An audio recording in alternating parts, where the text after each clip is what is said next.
And He's here spiritually. I guess Angry Nick is here spiritually, but thank goodness he's not here in person. But don't let him hear me say that. Hey, it's Gerald, better known as Yes Elvis Lives. It's Game Source Podcast number 128 at yourgamesource.com, at Game Source on Twitter, and also Game Source on Facebook. And I'm here with the man, the myth, the legend. It's Josh Peterson. What's up, guys? It's like, we're on third real quickly. But there you go. First thing I want to talk about is actually your book. Your book, Josh. It's an awesome book called Vendetta Dark. We reviewed it on our last podcast, number 127. You get a chance, check it out. A lot of great things from that book. But I'll let you speak. You're the man. You're the author. It's garnered a lot of sales. I'm really happy for your success with the book. So tell us a little bit more about Vendetta Dark. Okay, well, I've always been a fan of,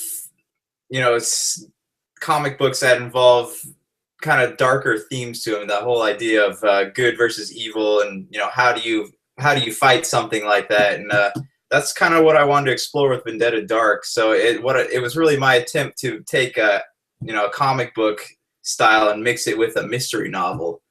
And I hope it came out well. We'll see what everyone else thinks of it. But the story basically revolves around a secret society. You have a pharmaceutical company, a detective, a kid who dies and is brought back to life by a compound that basically gives him these extraordinary abilities. And it's there's a lot of stuff at it's really hard to explain, but there's a lot of stuff at play there. And it's I don't want to give too much away, so I encourage you guys to pick it up. And if you like it, if you don't like it, please leave some comments. Let me know, and then you can pick it up on Amazon.com, Barnes and Noble. You can get it in both ebook formats, Kindle, Nook, whatever you prefer. And it's $4.99 for Nook and $14.99 in paperback.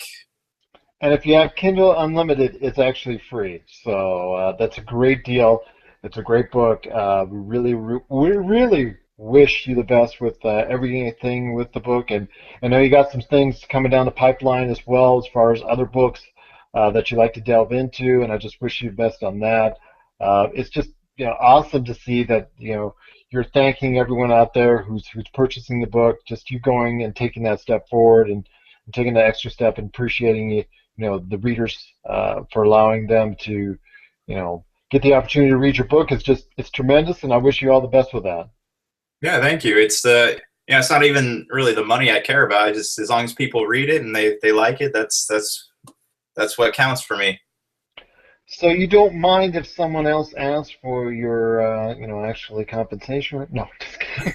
I mean, money's nice. It doesn't buy Yeah. happiness, but it buys a lot of cool stuff. Yes, it does. But don't be surprised if there's a few texts. Hey, man, can I have like 10%, man? Whatnot. So royalties and whatnot. But I did want to talk to you real quickly again about the games of 2015. It's been a good year so far, a really solid year for video games. We've had the first half. We're right now in a little bit of a lull between the first half of games and the second half that are going to be, pouring out once the holiday 2015 season kicks in. There's going to be some stuff that's going to be pushed back to 2016, but it looks like a really strong close to the year. But we've had some good entries so far, most notably Dying Light, Ori and the Blind Forest.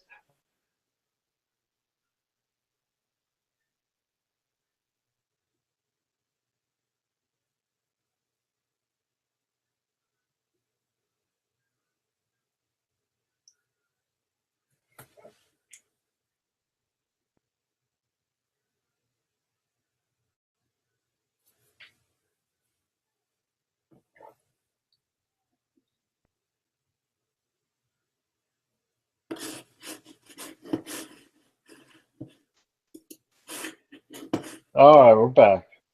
We're back. Okay, yeah, we keep dropping out here. Yeah, it will be hard to do this for video, edit this video, but audio should come out just fine. But yeah, some of your prospects for 2015 that you played so far. Like my favorite games of the year. Yep. So far, I know you've dealt quite a bit with Batman, even besides his frustrations. It's a really solid game per se.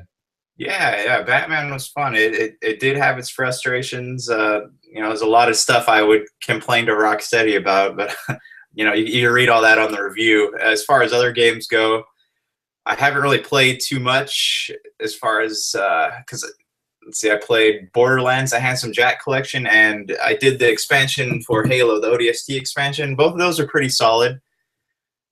And then Sweet. yeah, that's I think that's just about all I played right now.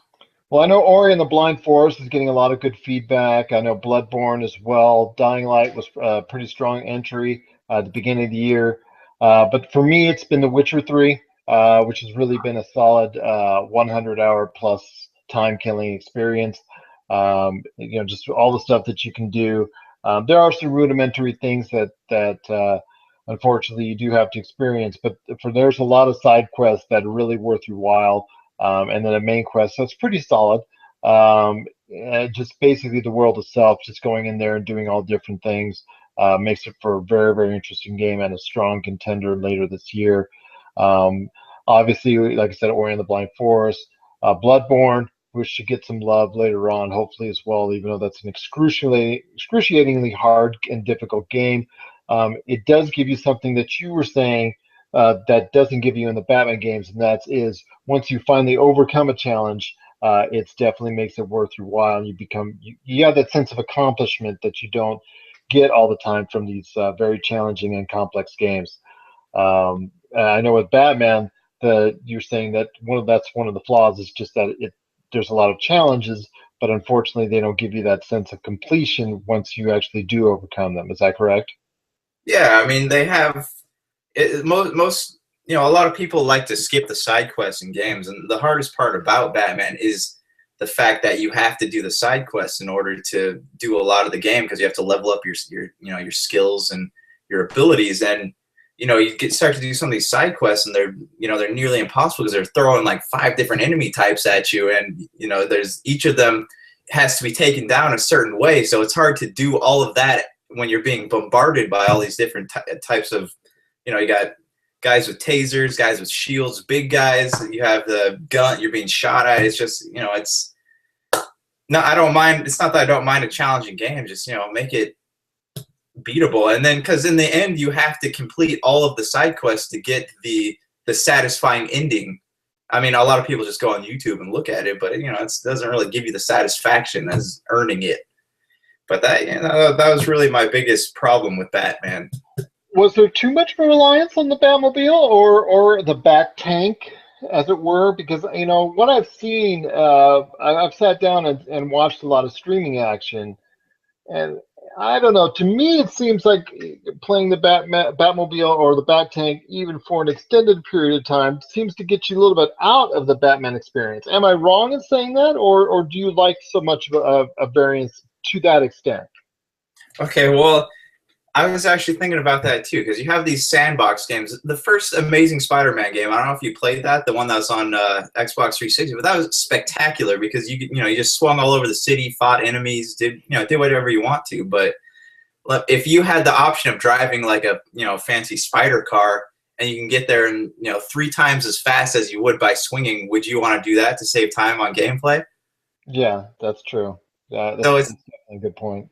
it's a double-edged sword, really. So the vehicle, the Batmobile was awesome. It really was. It's fun to play with the battles, but just because it's there, you want to use it. No, definitely, no doubt. But that was just my only concern with the game. I know, like you said, frustrations aside, I just was wondering, seemed a little bit off the beaten path, and I understand Rocksteady going in that direction, as far as trying to throw a little bit more in there outside of the basic combat that Batman games lately have been so known for. Yeah. That and like I said, maybe kind of seemed odd that they would add that layer of frustration in the third iteration of the game and not try to do it sooner. But you know, um, whatever the case may be, it's still a strong game indeed. It's still a very well scored game. If you want to check out Josh's review, it is on our reviews page at yourgamesource.com. But I do want to talk more superheroes. in a second. But the game that you said you were looking forward to the most in 2015 was what? Halo 5. I'm excited about it. Absolutely. Are you liking the split Master Chief and Agent Locke aspect of it, or do you think it's too much focused on Locke, or do you think it's not focused enough, one way or the other, or your thoughts on that, aspect? That's what I'm really waiting to find out because a lot, you play the side entries are for side characters. ODST, Reach, Halo. You can even say Halo Wars. But those are all for the side characters. So now they're taking half of the gameplay away from Master Chief and giving it to Locke. So I'm really curious to see how that's going to play out. Plus, you have your squad-based combat, and then obviously, there's not going to be another ODST game since they have Nathan Fillion playing in this one. It's all there's a lot of different mechanics at play here, and I really am curious to see how it plays out. I could love it or I could hate it. That's the exciting part about it for me. Yeah, I have no doubt. I couldn't agree with you more on that sense. I do hope for me, No Man's Sky is that PS4 exclusive. Well, it's also tied into PC as well. That does get released this year. It's looking more and more like maybe not, but I think we'll know come Gamescom definitively what time frame it is coming out. I think that looks like a fascinating game indeed. But for me, other than that. There's still a lot of strong titles, Rise of the Tomb Raider, also as well the Gears of War remake, which I don't know. I'm a huge Gears of War fan, just like I know Seventh Valkyrie and also Killer X Wolfar. But I would have been nice if they've had the whole series that you're trying to sell for $60, as opposed to just a special version of it at 60 and also a version of it as 40 as well for just the first one remastered. Just a I little thing with me. Everybody's doing remasters now. That's fine. I'm sold with me on certain ones. But it just would have been nice if they'd done the whole series. But that's just me. So, your thoughts on the Gears of War remasters? Yeah, I'm looking forward to playing it. I was, like you, I was a little upset they didn't release the rest of the game because that's, Gears of War has always been behind Halo in terms of, what they do with stuff like that. So I'm hoping maybe in the future we can get, 2, 3, and then Judgment, or maybe in a pack together, and that way, because you have people when Gears of War 4 comes out, you're gonna have people who never played the old ones jumping onto this just because everyone else is playing and all their friends are. So Yeah, yeah. you're gonna want to connect the pieces there. Exactly. No, I have no doubt about that. I'm also, obviously a huge Uncharted fan, as you can see right there. So the Uncharted collection, seeing how well it looks on the PS4 is obviously of great interest to me as well. And at least, they are doing actually all three games for $60, which I commend them for. Similar to what the Halo the Master Chief collection has done as well. Mario Maker is of great interest to me to seeing how well that's going to come out. Just some great games are coming out this fall. I look forward to it. It's going to be another strong year for gaming, I think, as long as there's not too many delays, which always inevitably seems to happen. But definitely looks like a good year so far. So Josh and I are saving our pennies right now. So hopefully you will be doing the same as well. But I do want also, before we jet on out of here, we need to talk about it because you are our superhero expert here at YourGameSource.com. Got to talk Ant-Man and see where it fits in the Marvel universe as far as from both a critical standpoint, but also as well from a financial standpoint, and whether as you and I were talking to earlier before we started the show, is it foreshadowing for the future? So before I go ahead with my thoughts on Ant-Man, I definitely want to hear what you have to say in regards to Paul Rudd and Ant-Man. I thought the movie was fantastic. It was because I went in not knowing what to expect from it because you have movies like anything with Paul Rudd is it's either going to be good or it's going to be bad. So it blew away my expectations. I think I'm really curious now to see what the original draft would have been like with that Edgar Wright made. But I think that a lot of people don't like it because it's not what they were expecting it to be. They're expecting, this huge superhero romp like all the other films are, but this one was more, it's more like is a heist movie about with using a superhero. And I think the fact that they did a little fan appeasement by having him, that whole fight sequence with the Falcon. And did you watch the scenes after the credits? Yes, I did. Yes, I did indeed. So they do that whole tie-in to the neck to Civil War, and so that was interesting to me. And the Wasp. Oh, spoilers! Oh, Spoilers! Sorry, getting into spoilers. yeah, we're bad at that. I liked it. I enjoyed it. I don't, the critics were really hard on it, but you can't forget that a lot of these people are the same people who said that Hayden Christensen would make a good Anakin Skywalker. So you have to, take what they say with a grain of salt. I actually, from the standpoint that you were talking about, actually, think strongly of the film. I really enjoyed the film. I know my wife was with me, did not want to really go see the film because she thought it was going to be the superhero, fest that she has been used to, especially because my daughters are such huge Marvel fans and so used to the big blockbuster explosion, save the galaxy, save the world, superhero type format. She liked this change of pace, and as did I. I really thought it was kind of neat where it fits in the universe. But I'm seeing the actual returns from a financial standpoint, and maybe it's just a familiarity with the character, but maybe it's a foreshadowing of what's to come for superhero movies as a whole. Is Ant-Man's success, or I don't want to say lack of success because it's still number one at the box office, but the numbers are not as big for Ant-Man. In fact, the numbers only Marvel and the Marvel Cinematic Universe since 2008 that have come close is the Incredible Hulk. So, do you think this is a foreshadowing of the future for superhero franchises as a whole, and that maybe fans are starting to and moviegoers are starting to fatigue a little bit, get a little bit weary, a little bit tired?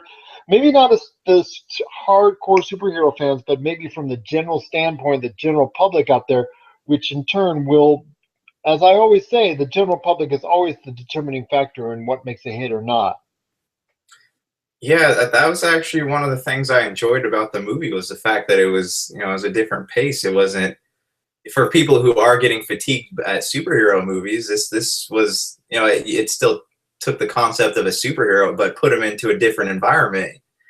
And I think there is no doubt, no question about it, especially with the Batman vs Superman, Suicide Squad. You got DC's huge slate coming up and more Marvel movies.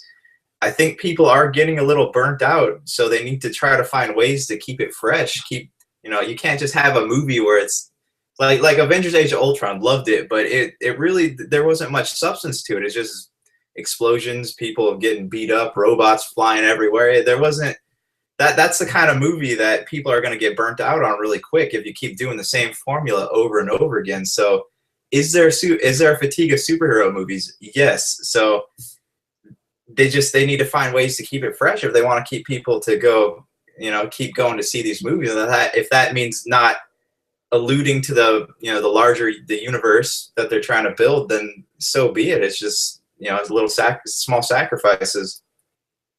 I think the determination will be with Civil War. If Civil War does not open as strong as they hope or anticipate, and it does not become well, it's difficult to say because Captain America movies have done, they're sandwiching Thor as far as their success worldwide, as far as being in that 400 to 700 million plateau, according to Box Office Mojo.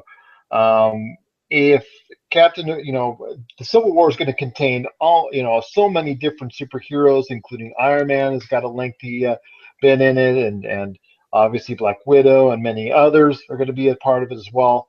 So it's not just a Captain America movie per se. It's almost like a Avengers dash A type of film. So maybe the expectations, I believe, are going to be a little bit higher because of that. And for me, if the financial expectations aren't matched, I think that's going to be a strong indicator for that audiences are just beginning to a little bit tire out and need to recharge on the superhero franchises. Yeah, definitely. And you have with Captain America, the Civil War, you have there is a lot of expectations, but even the thing Marvel's kind of dug a hole for themselves because even if these movies don't pay out financially, they've already announced all these movies that they're putting into production, so they have to finish them anyways.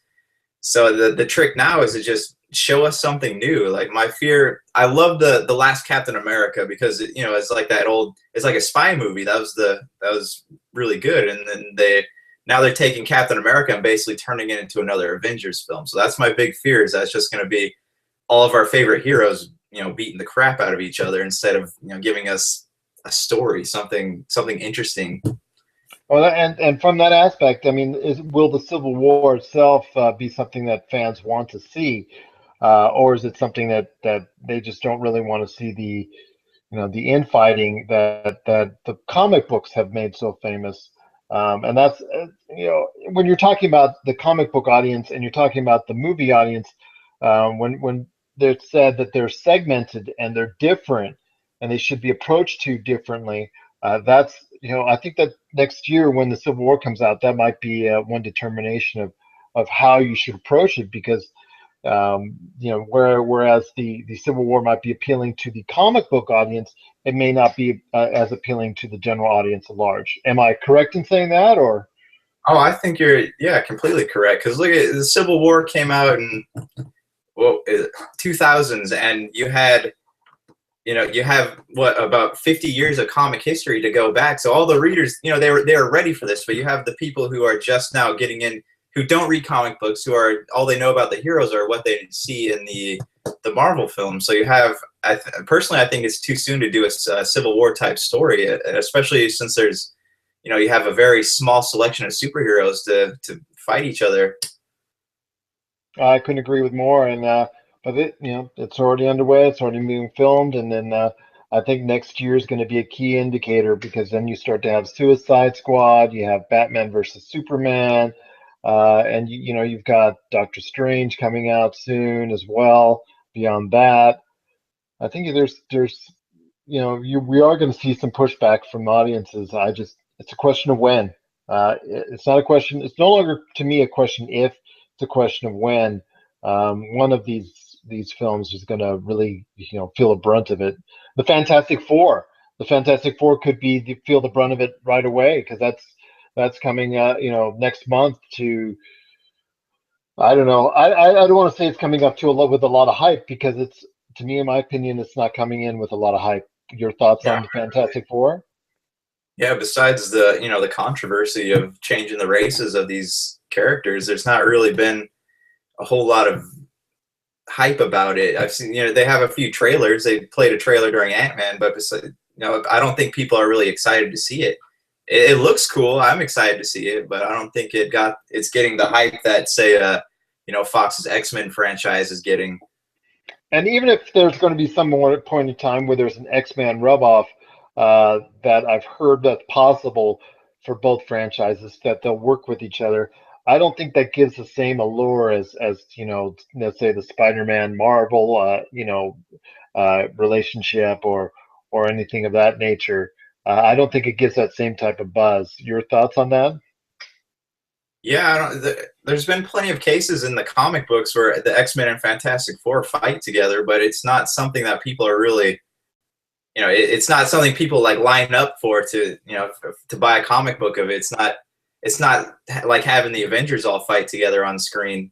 Yeah, I think that's going to be the case, and I think that at some point in time, it could be starting with Fantastic Four that audiences really start letting these movie companies know that maybe they want to push back a little bit on all these superhero releases. So, well, any last thoughts before we head on out?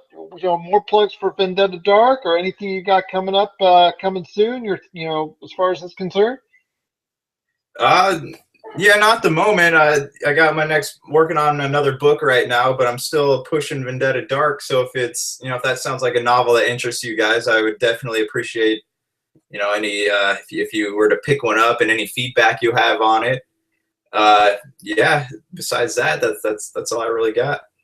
But you said you might be actually sending your thoughts our way that we can post up regarding Ant-Man as a whole. Yes, I will elaborate on Ant-Man. That's I'm working on that right now too. Sweet. And the Guardians of the Geek. Hopefully, I know some people have been asking about it, so hopefully that's still coming down. And I know I won't be available, unfortunately, for this next screening per se, this next taping. But I know the Guardians of the Geek. You've got more Guardians willing to guard that geekness, as it were. Correct? We are protecting your subculture one geek at a time. Fair enough. So that means more episodes on the way. That's always great to hear and see. I know you've gotten some good feedback on that, and we truly appreciate everything you do for the site. And also, you want to check out Josh's YouTube as well, because the Guardians of the Geek are there in first run capacity. So we are just as far as it's concerned, we get the good love right after he gets to show it and premiere it on his site. We get it right thereafter as well. So if you miss it here, you can go check it out there. You can go you miss it there, you go check it. So it's just all this Guardians of Geek love. It's always good to hear and see. So exactly. But and then shout out again to my friends Jay and Rob. Hope everything's going well. They're doing actually a screening probably right about now in Houston for Nintendo Quest. You get a chance, check out NintendoQuest.com for screening in your area for the rest of this year.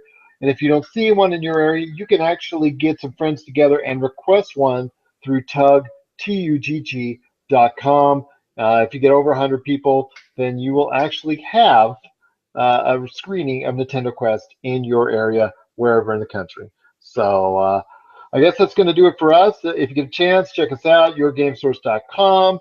All the great stuff. We just put up a couple of reviews for Victor Brand and also as well for Lost Dimension. Appreciate Sam and also as well Mr. Aaron, OSU Water Polo, the cheery guy that he is himself, for posting those reviews with us. He also did a couple great reviews you can check out on our reviews page as well last week that you need to check out. We've got other stuff coming on the way from Corey. I've got also Doug from Retro City Games taking a look at a couple games and hopefully some stuff from Jay and Rob as well. A lot of good things to look forward to. But once again, want to thank Josh for being a part of the program. And, well, any last words? I know you said last words, but any last words? Any last words? No, like I said, Vendetta Dark's out now. It's available at a number of different places. I would greatly appreciate anyone who picked up a copy of it. Sweet. Give him a shout out if you have. It's a great read. That's Vendetta Dark at Amazon and Barnes & Noble, and also for the Kindle and Nook reading devices. So for Josh, the man, the myth, the legend himself, Josh Peterson, this is Gerald, better known as Yes Elvis Lives. Want to thank you for watching, and thank you for listening. And it's now Betty Bye time for us here at Game Source. Good nights. Another beautiful day in paradise.